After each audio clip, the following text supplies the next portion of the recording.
Sean, how did you assess Lowry's shooting weekend? Was that one of those things you just kind of chalk up to being a freshman and being on the road, or fundamentally did you see anything there that was kind of off with him?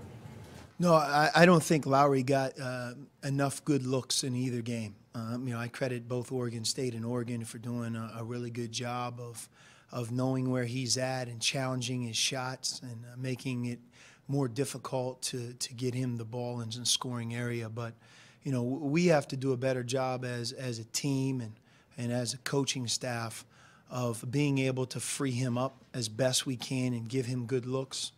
And I think the other part with Lowry is, especially against zones, being able to use his size a little bit more around the basket where he can get more second shots, more two-point shots, where he's not just reliant on a catch-and-shoot three-point shot, because he's way more versatile than just that. But being able to get him the ball, it's not, it requires teamwork. It requires guards being able to get it. And strategically, as a coach, we have to put him in a better position to get the ball in and around the basket more, especially against zones. So that's something we learned this week. And I believe if we can correct it, that we'll be a much better team and I think allow Lowry to score easier, because no matter how great of a shooter you are, if you're only relying on perimeter jump shots, there's going to be those games where they can take that away from you. He certainly hasn't struggled much to score. How does he react after a weekend when the ball hasn't gone through the hoop for him a lot? He's fine. We talked a lot, not a lot, but we talked on the plane ride home from Oregon. And, what I see isn't that there's anything wrong with his shot. It's that, as teams watch him and learn us, and we're now in February, more familiarity. You play against a team like Oregon who's very, very good defensively, that they're going to try and take away your strengths. And with Lowry, he's not 6'7". He's not a thin guy that can't score around the basket. Being able to get him the ball in the paint, high post, low post, on the block, more is part of what's going to help him score more consistently against these variety of defenses. And transition's the other part. When the team's constantly making the shot, it's not as easy to push the ball and get transition opportunities, but all great shooters benefit by a faster pace. And we weren't able to generate a whole lot of transition opportunities in either game, but especially against Oregon. He seems to have that level, even-keeled demeanor. Mm-hmm. Is that the way he is? You see him in practice on the court, that's the way he is? That's who he is. That's his gift. That's his strength. He's the same every day. He doesn't get too high. He doesn't get too low. He's a great teammate. I know I've said it again and again, and we really have a team full of guys like this, but he loves the game. If you love the game and you want to be great and you're willing to put work in, practice isn't drudgery. You don't get wrecked by having a bad game. The answer is to get back into the gym, back into the weight room, watching some film, learning, and being that much more ready for the next opportunity. On the defensive end, what was your assessment of how he matched up with Dylan Brooks, and if that's a matchup that you'd like to continue when you see this team again? Well, no matter who guards Dylan Brooks, it's a tough matchup, because Dylan Brooks is, he's the best player in our conference. When you consider that last year he was the Pac-12 Player of the Year, oftentimes the Pac-12 Player of the Year doesn't return the following year. He did, and it's tough to judge him early this year because he was hurt, he was injured. But if you look at him recently and just watch Oregon against us, he's the heart and soul of their team. He beat ASU in the game before us. He ended up scoring 6 or 7 of the last points there down the stretch to win the game. And then, he was terrific early on. He set the tone. So I wouldn't put that on Lowry. I just think that any team that plays Oregon's going to have a tough matchup with Dylan Brooks. Dana Altman puts him in an incredible position to be hard to defend. He plays small. When he doesn't play small, he utilizes him in a different way. So he's a nightmare to deal with on offense, and really so is Oregon. And we might play them again, we might not. In some ways, I hope we don't. Does what you're saying about Lowry have anything to do with Nix and Alonso back into that mix as far as just distributing shots and making sure he gets them, or no? Or is it more about dealing with the defenses he's seen. The addition of Alonso will only help Lowry because it'll take pressure off. You have to worry about another scorer, somebody that can drive the ball, get to the foul line, another three-point shooter. There's more balance, and because of that, it doesn't allow the defense just to focus their attention on just him. And we have some other good players, and don't get me wrong, but from a scoring perspective, Alonso's probably that second best scorer. So anytime that you can add another player out there who's versatile, who can score and have a big night, that only helps Lowry. Sean, what earliest sense in the last 48 hours did you get about how the team as a whole is handling that loss, and how quickly do you think they can just let that go and not let it linger? Well, I don't know because we haven't really been together. Yesterday was a much-needed day off. We went very, very hard last week, and as you guys know, these Pac-12 road trips, it's a tough task just because of A, the travel, and B, you're up there in Oregon where it's kind of cold and rainy, and you're at these two different places in 3 or 4 days. A lot at stake, certainly in the second game. There was a lot of pressure on us in the first game because you don't want to drop that game against Oregon State. But again, any road game in conference play is always going to be more difficult than people sometimes understand. So I think that generally speaking, we needed a day off yesterday. I've talked to a number of our players, as has our staff, and we've been at it a while. I don't think one game's going to all of a sudden strip us of our confidence or ruin what we've built.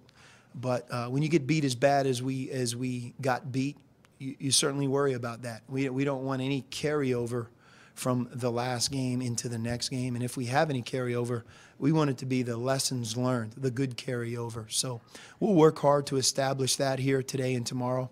I think it's good that we don't play on Thursday. The next game's on us a little bit quicker here by playing on Wednesday. And now that we're at home, we just experienced the fever pitch crowd against us. I think we're all looking forward to having that fever pitch crowd for us, especially now that we're, a few weeks away from the finish line of our regular season. Yeah, do you anticipate treating the film review any differently with that game? As you do have a quicker game coming up, and maybe in some ways, maybe this was a little bit of an outlier, that you just kind of move on. And Yeah, I mean, I've watched the game closely. There's a big part of that game that, I don't want to say we didn't have control, but I mean, they had one of those prolific nights. Incredible. They were 15 for 20 at one point. I think they end 16 for 21 from three. One of the threes they missed, Jordan Bell shot the last shot of the first half, and he's not really a three-point shooter, so you take that into consideration. They were 16 to 20. As often is the case, did we break down a couple of times and give them some good looks? Of course. But we also defended them well on several shots, had our defense intact, especially in the first half, and they made the shot. But there's two parts to that. There's lessons and things that we need to do better and learn, offense and defense. I mean, they beat us badly on both ends. But using an outlier as the word, there's certainly some of it you have to forget and be better here on Wednesday. At the end of the day, we're 10-1 in our conference. We're 21-3 overall, and we have back-to-back home games this week. We're a healthy team, and we have to have a couple great days and be the most ready we can be, a lot like Oregon was against us on Wednesday. And it's no bigger than that. A lot of times if you have the opportunity to bounce back and play a very good game, to win the game, it's amazing how easy you springboard forward. So we'll learn more over the next couple of days, but that's our task, to be ready on Wednesday and use the Oregon experience as a positive, not a negative. This isn't about beating our team down or, cursing at our guys because they didn't give great effort. Our effort was good. We had a couple plays in the second half that when you're getting beat the way we were getting beat, a couple guys didn't get back on defense because they tried to steal the ball in the backcourt. And maybe a couple times on offense we didn't move it as easy, but the players really just trying to make a play for his team. But they were the far superior team. They outclassed us. They outcoached us. They outplayed us. The individuals in the game played at a very, very high level. We had a number of guys that maybe didn't, and and we lost. And we lost badly. Haven't been beaten like that in some time. So we have to respond from that experience. And I give all credit to Oregon. Oregon is as good of a passing team as I have ever seen. Like Jordan Bell, he, in my opinion, he's like 1B. If Dylan Brooks is the heart and soul of Oregon, and I believe that, then, man, Jordan Bell's improvement. But as a center, he passes like a guard. And defensively, in their matchup zone, you know, he can guard our team's best perimeter players on the perimeter, and yet he can guard our best low post players close to the basket. And he's the best shot blocker in our league. So, and he's really improved as a low post scorer. But he's a very, very unique player. Plus, he's a junior, so he knows their system. He's older. His body is really strong. But you don't see many front court players like him, and I think that he makes them go on offense and defense in a big way. Are there still any bigger picture concerns about defense? Just maybe since UCLA, it seems like you've had periods where the defense just, as you say, leaves you. But other periods where you've been pretty good. So. We'll see. I still believe in our defense. There are a number of great defensive possessions we had against Oregon, and they missed. And we forced some turnovers. But they're also in that game, like I thought our defense was organized, very similar to how we've played all season long, and it didn't matter. They scored on that possession. You know, they scored, I think, 1.3 points per possession. That's about as high as a team has scored against us. It reminded me a lot of the second half against Wisconsin a couple years ago where they made 10 threes. You know, if you give up 16 threes in a college game, it's a bad day. If they shoot only 21 to make 16, it's a day that you hope you don't see again. You got Stanford pretty good at their place, but they've been much improved. What have you seen with them that has gotten them to where they are now? Well, they are much improved, and you know, Jared Haas is doing a really good job coaching his team. As a first-year head coach, it's hard. I think they have more of an upside to improve because all of their players are dealing with a new system and a new coaching staff, so it takes time. It takes way beyond 1 year. But I think we've seen improvement from them throughout the course of the season. They're better right now than we played them the first time. I don't know if that score of the game is indicative of the difference in the two teams. But we respect them a lot. They do two things that are very problematic. They turn you over. You don't think of Stanford basketball in forcing turnovers, but they're number one in our conference right now in forcing turnovers in conference games. And in spite of our score against them the first time, we had 19 turnovers in that game. And as you know, that's something that is a part of our team's success. When we have single-digit turnovers or 10 or 11, we're a much better team than if we turn the ball over more than that. And then, you know, on offense, they get to the foul line as well as any team in our conference. They drive the ball. Reed Travis is one of the best low-post players in our conference. Michael Humphrey is somebody who's a really good player, too. So they get to the foul line, and when you get us in foul trouble or you get to the free throw line and score the ball that way, it's tough to beat you. You can stay in the game. So we have to keep them off the foul line, make sure we defend them in the post, defend their drives, try to make them score from the perimeter, not from the foul line, and take care of the ball. So those are two big challenges playing against Stanford. You saw Reed, I know, way back in high school. And he's had a ton of injuries and stuff. I mean, do you see him playing finally at the level you thought? And is he about the kind of player you envisioned maybe? Yeah, you know, he's missed some games this year. I'm actually glad that we saw him the first time because I think we'll be much more ready the second time. He has such a physical and unique style. Although he's a low-post player, he scores a lot of his points facing, driving. They do a really good job of kind of isolating him at the elbow and off the lane where he'll drive a big guy. And that's one of the reasons he shoots so many free throws. He's also a great offensive rebounder. And, you know, physically, I don't know if we've played against a front court player who's more physical than him. But our guys have played against him one time, so that familiarity helps you, I think, the second time. You mentioned Bell. We're talking about Reed. There's so many variety of big men in this league. I'm wondering if collectively this is probably maybe the best group of big men you've seen in your time in the league? Yes, and individually, this is an incredibly talented conference. I mean, when you look at this spring's NBA draft, and I would say next spring's NBA draft, I mean, the first round and a lot of the lottery will be littered with Pac-12 players. I mean, you look at the guards. I mean, you have two guards right now. It could be top 5 picks that are freshmen. And you have forwards, like you had mentioned, and big guys on every team. You know, Ivan Rabb is understated somewhat because he came back for a sophomore year, which isn't right. He's having a great year. Cal's playing great basketball right now, but he's one of the best low-post forwards in the country. His rebounding, his scoring, his versatility, the type of kid he is, his mindset, he's going to be a really high pick whenever he decides to leave college as well. And I think Reed Travis is in that mix as well of playing in the NBA because of his body and how physical he is. So you're right.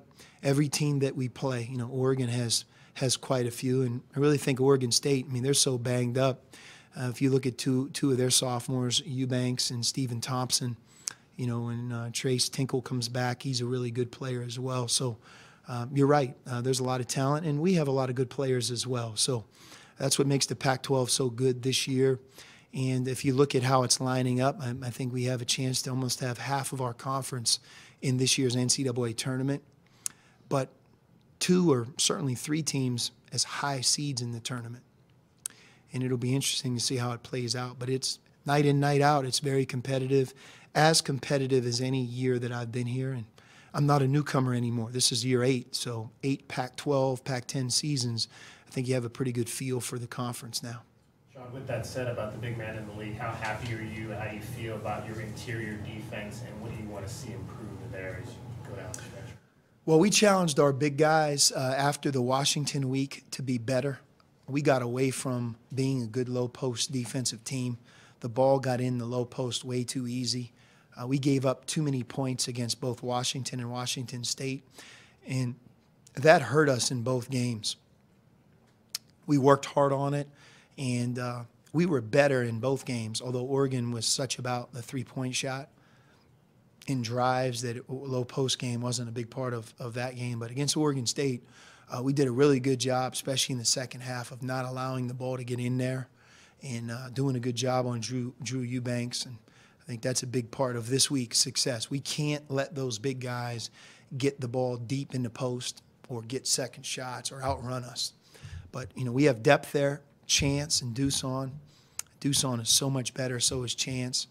Lowry, as you guys know, is big, and he has to use that size to his advantage. And, you know, I think Keanu, watching us not play and utilize him as much in the last couple of games, we're going to go back to mixing him in because he gives us a quickness and a defensive player that's much different than the other 3 post players. And I think he gives us more rebounding, and he gives us effort that we really like. So this week, I think you'll see Keanu getting in the game earlier and being more a part of the game than he has been recently. Well, was some of that a function of, you know, moving, you know, with Alonso in, and also at the same time Chance had a few pretty good efforts there? I mean, yeah, it doesn't impact Chance. You're right, Alonso. You know, Alonso being back affects everybody, not just one player. And then, you know, teams were really starting to go small against us, and it fueled a number of comebacks. So if you look at SC, their comeback, you know, happened when they went real small. And it's amazing that each team, UCLA, SC, Oregon, they have the ability to play 4 guards with 1 big guy. So we have to be able to adjust. That's something that was hard for us to do without Alonso because we didn't have a lot of depth at the guard position.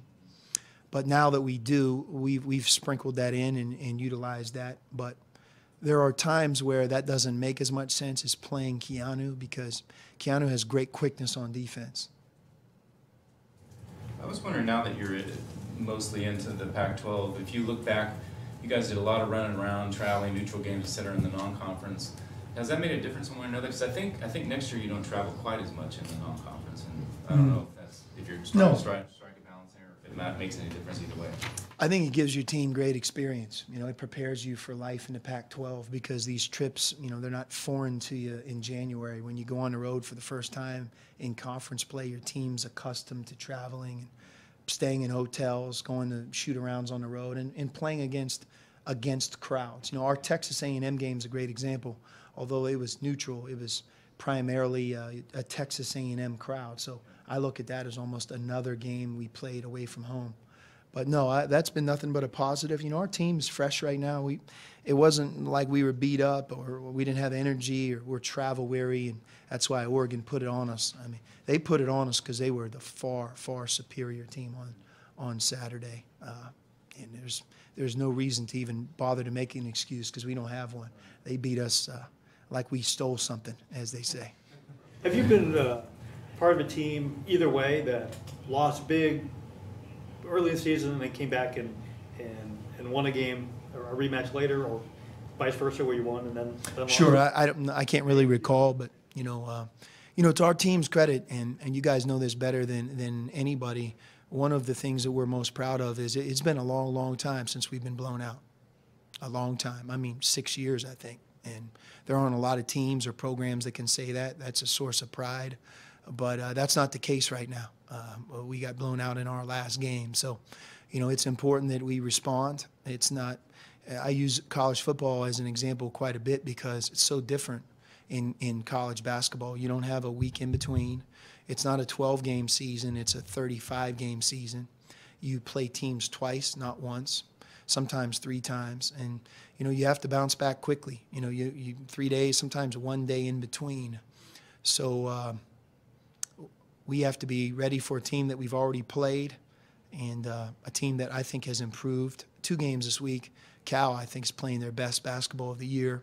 And, you know, they're a very good team as well. So everything that happened this week, you know, the old adage of in the Pac-12, if you can split your road trips, fight hard to do that, sweep your home games, you had an excellent conference season. So that's what we just did. We just split a road trip, and now it'll be interesting to see if we could sweep the Bay Area schools. It's going to be a tough task. Just one thing to follow up on the schedule. Next year you go to Bahamas, but you're mostly in the region, I think. You go to Las Vegas and not too much running around. I don't know, is that maybe? We're still we're putting together and finalizing the schedule. I don't think it's completely done yet, but yes, we play at UNLV, we play at New Mexico, we play UConn at home. We're in the Bahamas in a really competitive field over the Thanksgiving week in the Battle of Atlantis, and we're still looking at potentially, you know, adding a game or 2 depending on how this whole thing shakes out. Could that be probably a home? Could you do another home and home and start maybe on the road, or do you think if you want? I think all options are open right now. Some of it might have to do with, you know, who returns from this year's team, and then, you know, how we finalize our recruiting class and how that looks. You know, balance is everything. You know, you want to make sure that you have confidence going into your conference season, and yet at the same time that you have a competitive non-conference schedule. You know, this year I wish we would have had more opportunities at McHale. I've said that time and time again. It's more a function of how it just happenstance, how it played out. But I like what we did in the non-conference season. It had a lot of balance, but it's putting us in a good position headed towards March. You know, Missouri is the one that, you know, it's difficult because to get these home and away series is a lot of times you have to reach 3 years out. And in the case of Missouri, a lot changed from when we had the home and away series and when we, in fact, played them. But, you know, we wouldn't want to play a home and away series, a road game against a team that has their RPI. But that was out of our decision or schedule. We didn't control that. Got a chance to talk to you since the contract extension. How much was that in the works? Was that a surprise? And how do you feel about that, obviously? No, it happened quickly, and you know, I'm very grateful. Dr. Hart, you know, she's the best. We're really going to miss her. She's been as supportive of athletics, of our basketball program, of me as the coach, the family, our family, as any president could be, and you know, with Greg leaving for Alabama, obviously there's a void in both leadership positions. So I think all coaches, when that happens, it's not a good feeling. It's an empty feeling. And, for our university and the Board of Regents and everybody to sign off on that, it means the world. It really does. And, I'm looking forward to a bright future. And a lot has changed. I was thinking about it the last couple of weeks. If I count the football coaches and the basketball coaches, men's basketball coaches in the Pac-12 since I came here 8 years ago, I mean, it's astonishing. There are a lot of football programs that have 3 football coaches in that period of time. And I think other than Lorenzo Romar, I'm the second most tenured basketball coach in this conference, which is hard to believe. So it's a different world now, and to provide stability is everything. So really fortunate, grateful, and very, very excited that they would come to me with that. And like I said, I'm looking forward to a bright future. That's good. Thanks. Mm-hmm.